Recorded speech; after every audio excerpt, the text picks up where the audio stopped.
Ito yung perfect example ng recipe na di kailangan marami yung ingredients para maging masarap. Kung baguhan ka pa lang sa pagluluto at gusto mong gumawa ng dish na masarap, madali lang gawin, at minimal ingredients lang, then perfect na perfect ang recipe ito para sa inyo. Kaya tara, gawa tayo ng beef salpicao. So ito yung mga ingredients, screenshot nyo na lang.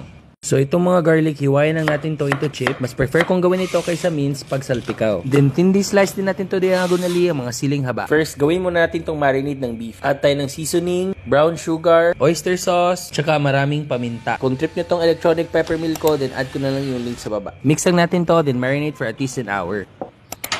In a heated pan, mag-add lang tayo ng generous amount of olive oil. Then sa mahinang apoy lang, add na natin itong mga garlic. Infuse natin yung garlic dun sa oil. Then hanguin lang natin tong garlic chips kasi tatoppings natin to mamaya. With the same oil, sear your marinated beef. After 2 to 3 minutes, flip it, then add your butter. Then haluin lang natin to. Then add tayo ng 2 cups ng tubig. Takpan at palalambutin natin to for 40 minutes. After 40 minutes, nag-reduce na yung sauce. Add na natin tong mga siling haba, yung garlic chips, and simmer again for 5 to 10 minutes. At ganun lang kadali. We're ready to serve! Kalamihan ni Iggy, gutom na pagka!